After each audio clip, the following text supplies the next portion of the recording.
ثمن العلاج في الخارج. يسافر سنويا ما يزيد عن 300 ألف مواطن يمني إلى الخارج لغرض العلاج، كون الخدمات الطبية في اليمن متدنية وشبه منعدمة، والعلاج في مستشفيات البلاد خسارة بيس على الفاضي. ربما يقتلوك بخطأ طبي ويحتجزوا جثتك لما يسددوهم حسابهم. حساب ماذا أيها اللصوص؟ حساب قتلي وثمن اغتيالي؟ لو كل مريض من هؤلاء المرضى يصرف فقط 5,000 دولار في رحلته العلاجية، مع أن الكثير منهم يصرف أضعاف هذا المبلغ، فمعنى ذلك أننا نصرف في السنة 1,500,000,000 دولار في مطارات وفنادق ومستشفيات الخارج، وفوق ذلك نتعرض للابتزاز والاستغلال وأنواع وأشكال البهدلة والإهانة.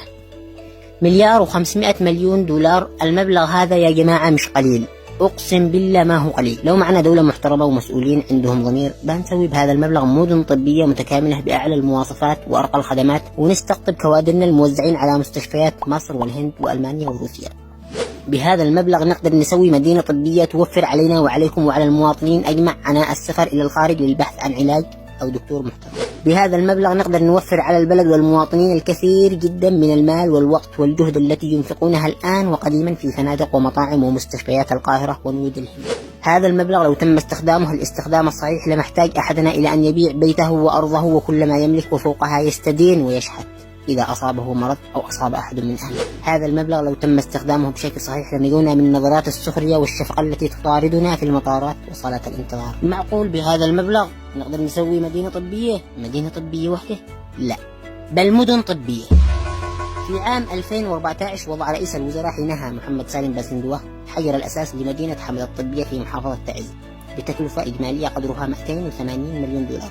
وطبعا المشروع تكنسل كغيره من المشاريع التي توقفت وتعثرت بسبب الحرب. وإذا كان المشروع تكنسل تجيب سيرته ليش؟ عشان تشوفوا التكلفة وإيش ممكن نسوي بهذا المبلغ. مدينة حمد الطبية تتكون من أكثر من مستشفى، يضم عددا من الأقسام الهامة في أمراض القلب والسرطان والنساء والأطفال والأمراض المعدية، وبسعة 1000 سرير بالإضافة إلى فندق ومركز تجاري.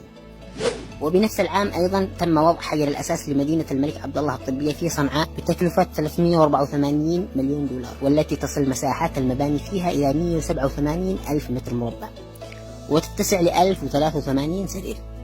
ويشمل المشروع كمرحلة أولى مستشفى لعلاج أمراض السرطان، ومستشفى لعلاج أمراض الصدر والكلى، ومستشفى للجراحة العامة، ومستشفى لعلاج أمراض وجراحة القلب، ومبنى للخدمات المساندة، ومبنى للمختبرات الطبية، ومبنيان لإنتاج الطاقة الكهربائية، ومحطة معالجة المياه العادمة. مما ستشمل المرحلة الثانية من المشروع إقامة 7 مباني تتضمن مركز الصحة النفسية، سكن طلاب كلية التمريض، ومركز التدريب المهني، مركز المختبر، ومركز الأبحاث، وسكن لكبار الموظفين.